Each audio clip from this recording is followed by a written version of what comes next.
Welcome to టీవీ6 news. ముందుగా headlines చూద్దాం. యుఏఈపై దాడులను తీవ్రంగా ఖండించిన ప్రధాని మోదీ. ఉగ్రవాదంపై పోరాటంలో యుఏఈకి భారత్ పూర్తి మద్దతు. ప్రపంచ శాంతికి దేశాల మధ్య సహకారం అవసరమని వ్యాఖ్య. యుఏఈ అధ్యక్షుడితో కీలక చర్చలు జరిపిన ప్రధాని.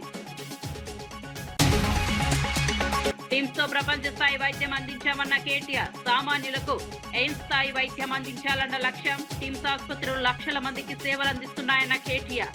వైద్య రంగంలో తెలంగాణను ముందంజలో నింపాలని లక్ష్యం.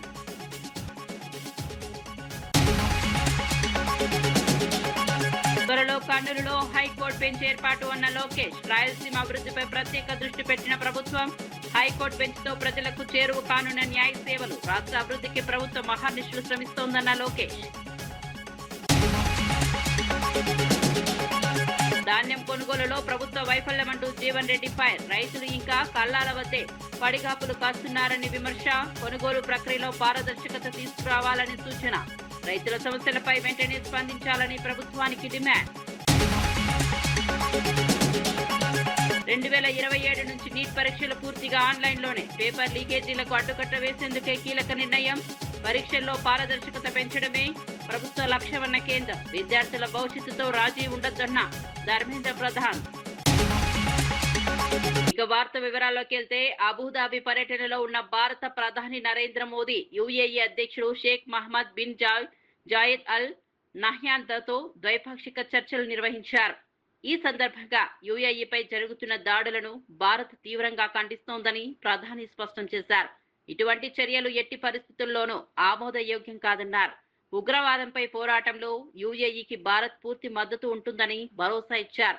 ప్రపంచ శాంతి భద్రత కోసం దేశాలు పరస్పర సహకారంతో ముందుకు సాగాల్సిన అవసరం ఉందన్నారు. ఉగ్రవాదాన్ని ఎదుర్కోవడంలో అంతర్జాతీయ సమన్వయం కీలకమని పేర్కొన్నారు. భారత్ యుఏఈ మధ్య వ్యూహాత్మక సంబంధాలు మరింత బలోపేతం అవుతాయని తెలిపారు. ఈ సమావేశం అంతర్జాతీయంగా ప్రాధాన్యం సంతరించుకుంది.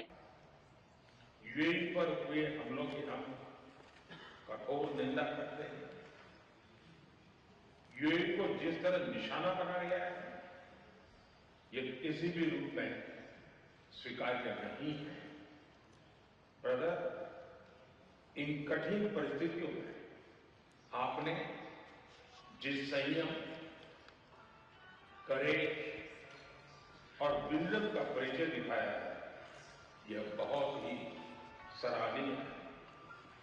राष्ट्रीय एकता, सुरक्षा और क्षेत्रीय अखंडता को बनाए रखने आपके नेतृत्व में उठाए गए कदमों का हम अभिनंदन करते हैं। कठिन समय यूएई में रहने वाले भारतीय समुदाय की चिंता करने और उनकी देखभाल की, जिस प्रकार से आपने उनको अपने परिवार के सदस्यों पर संभाला है, मैं यूएई सरकार का, आपका, रॉयल फैमिली का हृदय से बहुत बहुत आभार व्यक्त करता हूं।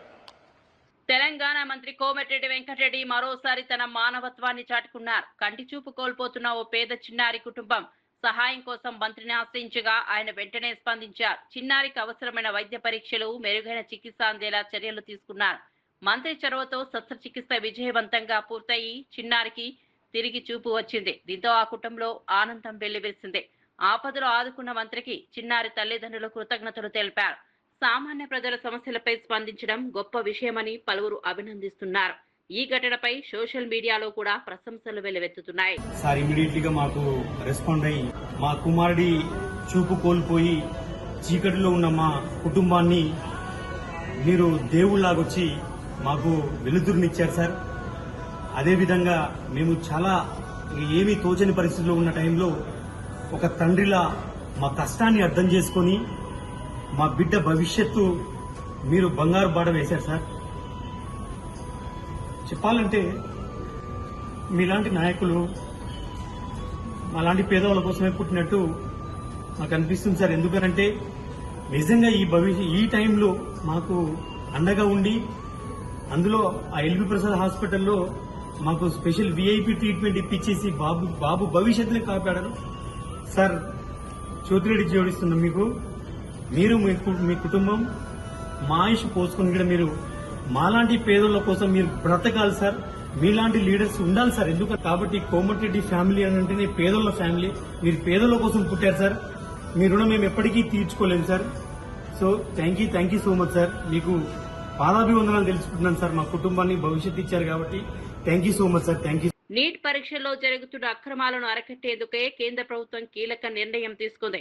2027 నుంచి నీట్ పరీక్షలను పూర్తిగా ఆన్లైన్ విధానంలో నిర్వహిస్తామని కేంద్ర విద్యాశాఖ మంత్రి ధర్మేంద్ర ప్రధాన్ ప్రకటించారు. ఇటీవల జరిగిన పేపర్ లీకేజీ ఘటనల నేపథ్యంలో ఈ నిర్ణయం తీసుకున్నట్లు వెల్లడించారు. పరీక్షల్లో పారదర్శకత పెంచడం, అవకతవకలకు అడ్డుకట్ట వేయడం ప్రధాన లక్ష్యమని తెలిపారు. ఆధునిక సాంకేతిక వినియోగంతో పరీక్షల నిర్వహణ మరింత సమర్థవంతంగా ఉంటుందని చెప్పారు. విద్యార్థుల భవిష్యత్తు విషయంలో రాజీ పడబోమని స్పష్టం చేశారు. పరీక్షల భద్రతపై ప్రభుత్వం ప్రత్యేక దృష్టి పెట్టిందన్నారు. ఈ నిర్ణయంపై విద్యార్థులు, విద్యావేత్తలతో విస్తృత చర్చ జరుగుతోంది. सीबीआई गहरा तक जाएगी, किसी को इस बार बख्शा नहीं जाएगा। पिछले बार भी बख्शा नहीं गया था, लेकिन इस बार भी ये मैंने कहा ना, इसकी राधाकृष्ण कमेटी को पूरा लागू करने के बावजूद भी ये घटना हुई है। सीबीआई आपने देखा होगा, आप लोग ही छपाते हो, सीबीआई ने तुरंत कार्रवाई किया है, सीबीआई इसको तह तक जाएगी। मैं और एक विषय जो मेन विषय में कहना था, अगले साल से परीक्षा, इसकी जो मूल जड़ है OMR, अगले साल से नीट की परीक्षा कंप्यूटर बेस्ड टेस्ट से होगी। ముఖ్యమంత్రి చంద్రబాబుపై కేంద్ర రక్షణ శాఖ మంత్రి రాజ్నాథ్ సింగ్ ప్రశంసల వర్షం కురిపించారు. అంతర్జాతీయ స్థాయి విజన్, శాస్త్రీయ దృక్పథం కలిగిన నాయకుడు చంద్రబాబు అని కొనియాడారు. రాష్ట్రానికి భారీ ప్రాజెక్టులు రావడానికి ఆయన కృషే కారణమని పేర్కొన్నారు. అభివృద్ధి దిశగా ముందు చూపుతో పనిచేసే నాయకత్వం రాష్ట్రానికి ఎంతో అవసరమన్నారు. కొత్త పెట్టుబడులు, పరిశ్రమల ఏర్పాటు ద్వారా ఉపాధి అవకాశాలు పెరుగుతున్నాయని చెప్పారు. సాంకేతికత, ఆధునిక ఆలోచనలతో రాష్ట్రాన్ని ముందుకు తీసుకెళ్తున్నారని అభిప్రాయపడ్డారు. కేంద్ర రాష్ట్ర ప్రభుత్వాల సమన్వయం వల్ల మరిన్ని అభివృద్ధి కార్యక్రమాలు చేపట్టే అవకాశం ఉందన్నారు. काम करने का अवसर भी मुझे प्राप्त हुआ है।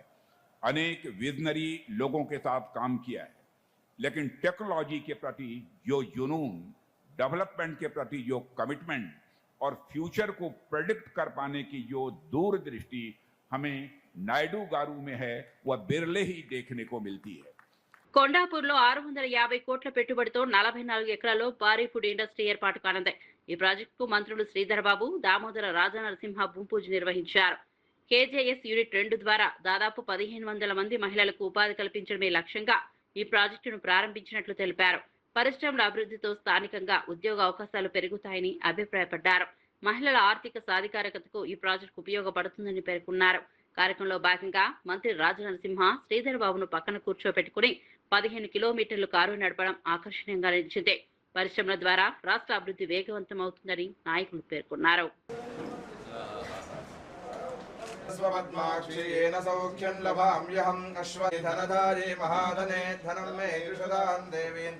सर्वकामार्थभवसि माता आयुष्मन्तं करोतु मां चन्द्राभाय संयुतः सर्वदेवानां धूपोऽयं प्रतिगुह्यता महालक्ष्मी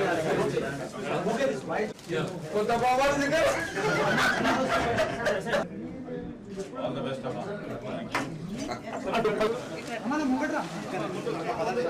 కర్నూలులో త్వరలో హైకోర్టు బెంచ్ ఏర్పాటు చేయనున్నట్లు మంత్రి నారా లోకేష్ వెల్లడించారు.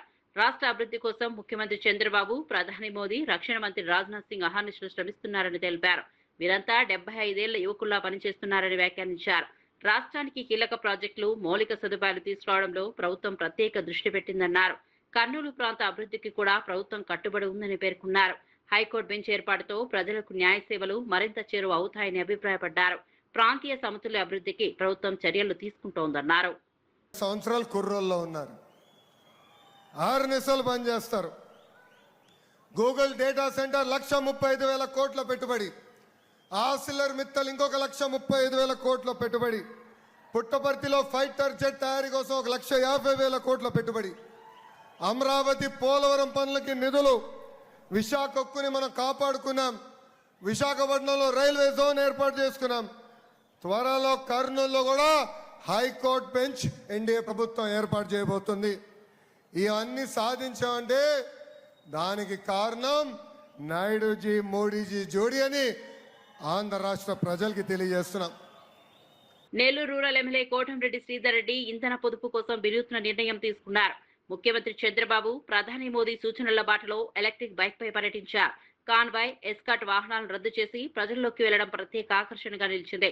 17 కోట్ల విలువైన అభివృద్ధి పనులకు శంకుస్థాపనలు చేశారు. మొత్తం 168 అభివృద్ధి కార్యక్రమాలకు శ్రీకారం చుట్టినట్లు వెల్లడించారు. ప్రజల చేతుల మీదుగానే ప్రారంభోత్సవాలు నిర్వహించాలని నిర్ణయించారు. రూరల్ నియోజకవర్గంలో 700 కోట్ల అభివృద్ధి చేపట్టామని తెలిపారు. 60 రోజుల్లో పనులు పూర్తి చేస్తామని హామీ ఇచ్చారు. పొదుపు చర్యలు అందరూ పాటించాలని ప్రజలకు పిలుపునిచ్చారు. కూటమి అధికారంలోకి వచ్చిన తర్వాత అభివృద్ధి పనులు కొన్ని పూర్తయినాయి, కొన్ని జరుగుతూ ఉన్నాయి, కొన్ని టెండర్లు పిలిచి ఉన్నారు. మరి ప్రతిసారి కూడా ఈ అభివృద్ధి పనుల విషయంలో ఎక్కడికక్కడ ప్రజలను భాగస్వాములు చేయాలని ఒకేసారి అన్ని చోట్ల శంకుస్థాపన కార్యక్రమాలు, స్థానిక ప్రజల్ని ఆ శంకుస్థాపనలకి ఆహ్వానించడం, అక్కడ ఉన్నటువంటి తెలుగుదేశం, జనసేన, బీజేపీ నాయకుల్ని ముఖ్య అతిథులుగా ఆహ్వానించడం, కొన్ని ప్రత్యేక కార్యక్రమాల్లో ఇతర పార్టీ నాయకులను సైతం అభివృద్ధి కార్యక్రమాల్లో భాగం చేయాలా, ఎన్నికల వేళ వరకే రాజకీయాలు, ఎన్నికలు లేని వేళ అభివృద్ధి పదంలో అందరూ చేతులు కలపాలా అన్న ఒక మంచి ఉద్దేశంతో నెల్లూరు రూరల్ నియోజకవర్గంలో ఒక మంచి సాంప్రదాయంగా కొనసాగుతూ ఉంది. పెట్రోల్, డీజిల్ ధరల పెంపును నిరసిస్తూ కడపలో సిపిఐ ఆధ్వర్యంలో రాస్తా రోకో నిర్వహించారు. ఎన్నికల తర్వాత సామాన్య ప్రజలపై అదనపు భారం మోపారని నాయకులు ఆగ్రహం వ్యక్తం చేశారు. పెట్రోల్, డీజిల్ ధరలను వెంటనే తగ్గించాలని డిమాండ్ చేశారు. కేంద్ర ప్రభుత్వం తీసుకున్న నిర్ణయం ప్రజలపై తీవ్ర ప్రభావం చూపుతోందని విమర్శించారు. ఇప్పటికే పెరిగిన ధరలతో సామాన్యులు ఇబ్బందులు ఎదుర్కొంటున్నారని పేర్కొన్నారు.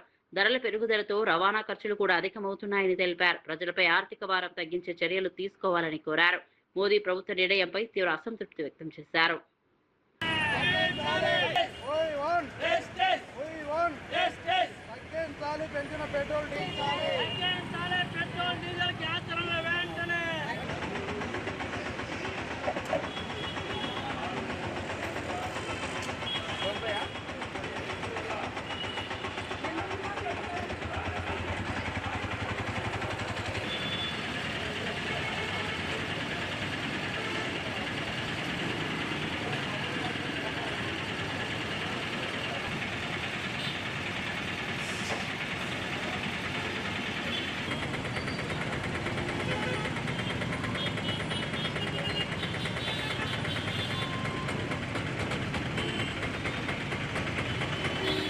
ధాన్యం కొనుగోళ్ల విషయంలో కాంగ్రెస్ ప్రభుత్వం పూర్తిగా విఫలమైందని BRS general secretary Jeevan Reddy ఆరోపించారు. తూకం నుంచి రవాణా, అన్లోడింగ్ వరకు అధికార యంత్రాంగం నిర్లక్ష్యం వహిస్తోందని విమర్శించారు. అధికారులపై చర్యలు తీసుకుంటామని సీఎం రేవంత్ రెడ్డి చెప్పినా ఇప్పటి వరకు ఎంతమందిపై చర్యలు తీసుకున్నారని ప్రశ్నించారు. వానాకాలం సీజన్ ప్రారంభమైన రైతులు ఇంకా కల్లాల వద్దే పడికాపులు కాస్తున్నారని అన్నారు. రైతుల సమస్యలపై ప్రభుత్వం తక్షణమే స్పందించాలని డిమాండ్ చేశారు. కొనుగోలు ప్రక్రియలో పారదర్శకత తీసుకురావాలని సూచించారు. రైతుల కష్టాలను గుర్తించి చర్యలు చేపట్టాలని కోరారు. ఇప్పుడు ఇదే జగిత్యాల వ్యవసాయ మార్కెట్లో ఉన్నటువంటి ఒక జగిత్యాల మున్సిపాలిటీకి చెందిన integrated veg, non veg market ఏదైతే ఉందో 3 గోడౌన్లో అది మీ అందరి యొక్క సహకారంతో మేము విజిట్ చేసినాం. అది ఏదైతే మొత్తం దాన్ని వెలుగులోకి తీసుకొచ్చినాం. How it is being used by the private contractor అని, సిమెంట్ స్టోరేజ్, స్టీల్ స్టోరేజ్ ఎట్లుందని చెప్పని. మరి కలెక్టర్ ఇప్పటికి 6 మాసాలు గడిచిందే, స్పందన లేదు. ఆ ప్రైవేట్ కాంట్రాక్టర్ ఎవడైతే గోదాం ఉపయోగిస్తున్నాడో అది అట్లా ఉన్నది. అంటే నువ్వు ప్రైవేట్ కాంట్రాక్టర్ను ఫెసిలిటేట్ చేయటానికి ఆయన ప్రైవేట్ గోదాం సిమెంట్, స్టీల్ స్టోరేజ్ చేసుకోవడానికి కొరకు ఏదైతుందో, నువ్వు రైతులను ఏదైతుందో పడిగాపులు కాపిస్తున్నావు. జిల్లా కలెక్టర్ ఇదే నా బాధ్యత అంటూ నువ్వు ప్రైవేట్ కాంట్రాక్టర్ ముందు ఏదైతే దాన్ని you take possession of it. నువ్వు దాన్ని మొక్కజొన్న స్టోరేజ్ చేస్తావా, వరి స్టోరేజ్ చేస్తావా, దాన్ని ఏ విధంగా వినియోగిస్తావు? అది మంత్రి గారు కూడా చూసిండు. అక్కడనే జిల్లా మంత్రి అడ్లూరు లక్ష్మణ్ గారు కూడా మార్కెట్ విజిట్ చేసేవాడు బహుశా చూసి ఉంటాడు. మరి ఆయన దృష్టి మరి ఏంటో మాకు ఎందుకు చర్యలు తీసుకోవడం కనబడటం లేదని చెప్పి అంటున్నాను నేను. వీళ్ళ జిల్లాలో రైతాంగం ఎదుర్కొంటున్నట్టు ఒక సమస్యకు కేవలం పాలనాధికార యంత్రాంగమే బాధ్యులు అని చెప్పంటున్నా. నేను మొన్న రేవంత్ రెడ్డి గారు టెలికాన్ఫరెన్స్, వీడియో కాన్ఫరెన్స్ రివ్యూ చేసింది కలెక్టర్లతోని. ఎవరు అలసత్వం, ఎవరు విధుల నిర్వహణ లోపల ఏదైతుందో నిర్లక్ష్యం చేస్తే నేను చర్యలు తీసుకుంటా అని చెప్పని ఎంతమంది అధికారులు చర్యలు తీసుకుందా ఈ ప్రభుత్వం?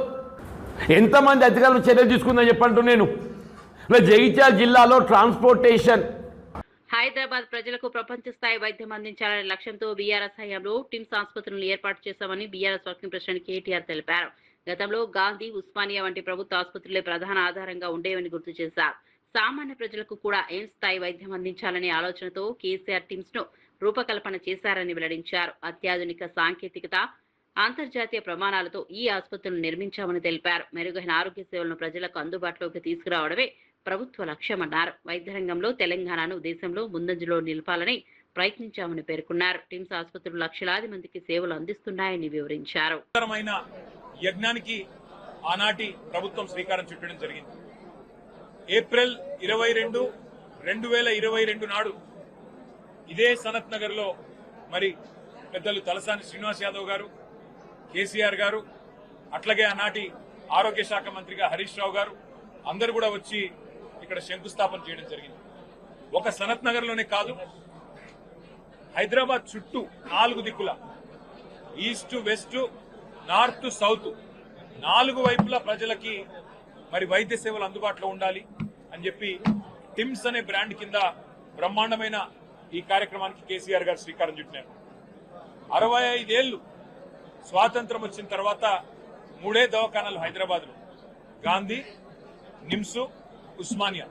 కానీ కేసీఆర్ గారు కేవలం తన ప్రభుత్వం 9.5 ఏళ్లుంటే అందులో జిల్లాకు ఒక మెడికల్ కాలేజ్ కట్టారు.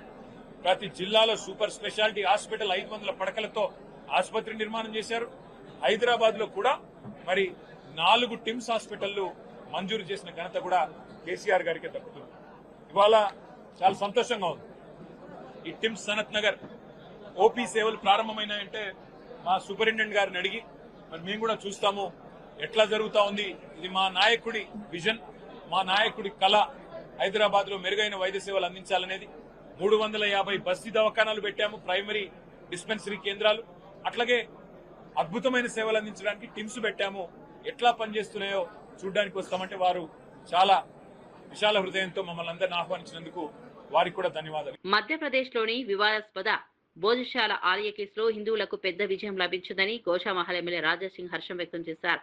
ఈ ఆలయం కోసం హిందువులు గత 124 ఏళ్లుగా పోరాటం చేస్తున్నారని గుర్తు చేశారు. కోర్టు ఇచ్చిన తాజా తీర్పు సనాతన ధర్మం, సత్యం, న్యాయం సాధించిన విజయానికి నిదర్శనమని పేర్కొన్నారు. దీర్ఘకాలంగా కొనసాగిన న్యాయ పోరాటానికి ఫలితం దక్కిందన్నారు. ధార్మిక విశ్వాసాలను గౌరవించే నిర్ణయం వెలువడిందని అభిప్రాయపడ్డారు. ఈ తీర్పుతో హిందువుల భావోద్వేగాలకు గౌరవం లభించిందన్నారు. దేశవ్యాప్తంగా ఈ అంశంపై పెద్ద చర్చ జరిగిందని తెలిపారు. हाई कोर्ट ने फैसला सुना दिया है कि यहाँ मंदिर था, मंदिर है और मंदिर रहेगा। लगभग 98 डेज का एएसआई द्वारा सर्वे हुआ था, चारों कोनों से सर्वे हुआ था, अनेकों मंदिर होने के प्रमाण मिले, स्वास्तिक हो, भगवान की प्रतिमाएं हो, श्लोक हो, ये सभी चीजों को देखते हुए आज कोर्ट ने हिंदुओं के पक्ष में फैसला सुनाया है कि वहां प्राचीन मंदिर था बोलकर। और आज ये फैसला सुनकर सिर्फ मध्य प्रदेश का हिंदू नहीं, पूरे भारत का हिंदू आज खुशी की लहर में झूम रहा है। और हिंदुओं में एक विश्वास जागा है कि कुतुब मीनार का भी फैसला हिंदुओं के पक्ष में आएगा और आने वाले समय में ताजमहल का जो भी फैसला है वो हिंदुओं के पक्ष में आएगा। ऐसे अनेकों जो फैसले हैं, यानी मुगलों के काल में हो या निजाम के काल में हो, जो हमारे हिंदू मठ मंदिरों को तोड़कर इन लोगों ने मस्जिदें बनाई थी, इन लोगों ने जो लैंड जिहाद किया गया था, वो सभी के सभी जो केसेस आज जो कोर्टों में कई वर्षों से जो चल रहे हैं, सभी के सभी केसेस हिंदुओं के पक्ष में आएंगे। ये एक विश्वास हिंदुओं में बढ़ रहा है। आज ये हिंदुओं के लिए एक बहुत बड़ा फैसला आया है, क्योंकि भोजशाला का जो इश्यू था, लगभग 124 सालों से मंदिर होने के प्रमाण के लिए हिंदू समाज लड़ रहा था, तो आज हिंदुओं की विजय हुई है। मैं हमारे विष्णु शंकर जैन जी को भी बहुत बहुत धन्यवाद प्रकट करता हूं, क्योंकि यहाँ जो केस हमारे विष्णु शंकर जैन जी ने लड़ा है और हिंदुओं के समर्थन में उन्होंने विजय दिलाई है। हमारे विष्णु शंकर जी जैन को भी मैं बधाई देना चाहता हूं और धन्यवाद प्रकट करता हूं। తెలంగాణలో పీసీసీ అధ్యక్షుడు మహేష్ కుమార్ గౌడ్ ఎఫ్ఐఆర్ ప్రక్రియపై కీలక వ్యాఖ్యలు చేశారు. పశ్చిమ బెంగాల్ రాజకీయ సమీకరణాలు. తెలంగాణ పీసీసీ అధ్యక్షుడు మహేష్ కుమార్ గౌడ్ ఎస్ఐఆర్ ప్రక్రియలపై కీలక వ్యాఖ్యలు చేశారు. పశ్చిమ బెంగాల్ రాజకీయ సమీకరణాలు ఎస్ఐఆర్ ప్రక్రియ వల్లే మారాయని ఆరోపించారు. మంత్రి పొన్నం ప్రభాకర్ తో కలిసి రాష్ట్ర ప్రధాన ఎన్నికల అధికారి సుదర్శన్ రెడ్డికి వినతిపత్రం అందజేశారు. ఎస్ఐఆర్ ను తొందరపాటుగా నిర్వహించాల్సిన అవసరం లేదని పేర్కొన్నారు. ఏడాదిన్నర కాలంలో దశల వారీగా అమలు చేయాలని సూచించారు. జనగణన ప్రక్రియతో పాటు ఎస్ఐఆర్ నిర్వహిస్తే సిబ్బందిపై ఒత్తిడి పెరుగుతుందని ఆందోళన వ్యక్తం చేశారు. పారదర్శకంగా నిక్షిప్తపాతంగా ప్రక్రియను చేపట్టాలని కోరారు. జరగకూడదని ఇవాళ కమిషన్ ని వారికి మెమోరాండం ఇచ్చి వారి ద్వారా కేంద్రానికి పంపే విధంగా మేము కొన్ని విన్నపాలు చేశాం. ఈ ఎస్ఐఆర్ ప్రక్రియ తొందరపాటుగా 2-3 నెలల్లో చేస్తే అది అనర్థాలకు దారితీసే అవకాశం ఉంది. కాబట్టి దాదాపు సంవత్సరంన్నర పాటు ఎస్ఐఆర్ ప్రక్రియ జరగాలని కోరడం జరిగింది. ఎన్నికల్లో కొంత ఉద్దేశపూర్వక ఓటర్ ఎవరిదైనా ఓటు తొలగిస్తే వారికి తిరిగి అప్పీల్ చేసుకునే అవకాశం 3 నెలలకు పొడిగించాల్సిందిగా కూడా మేము ఎలక్షన్ కమిషన్ విజ్ఞప్తి చేసినాం. కనీసం 3 సార్లు ప్రత్యక్షంగా ఇంటికి వెళ్లి వెరిఫికేషన్ చేసి తర్వాతనే రిపోర్ట్ ఇస్తే బాగుంటుందనేటువంటి విజ్ఞప్తి కూడా చేయడం జరిగింది. ఎక్కడ కూడా వారికి విఘాతం కలగకుండా ఎస్ఐఆర్ జరగాలి.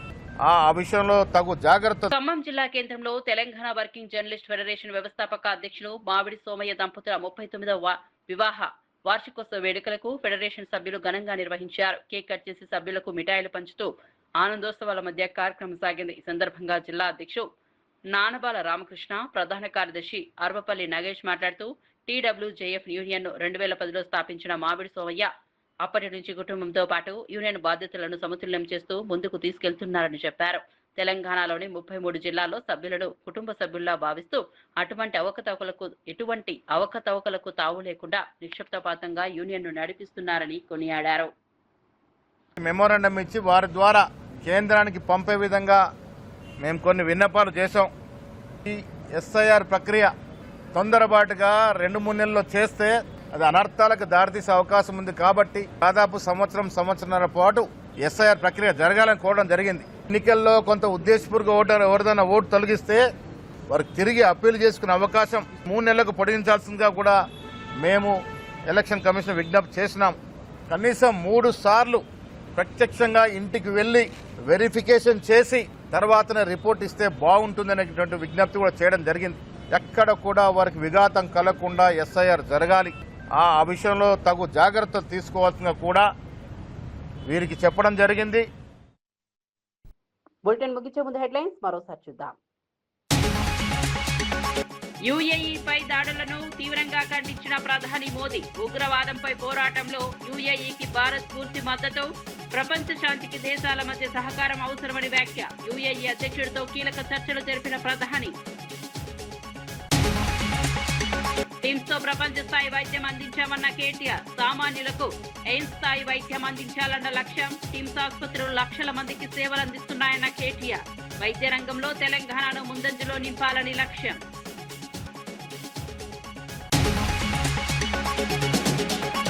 త్వరలో కర్నూలులో హైకోర్టు బెంచ్ ఏర్పాటు అన్న లోకేష్. రాయలసీమ అభివృద్ధిపై ప్రత్యేక దృష్టి పెట్టిన ప్రభుత్వం.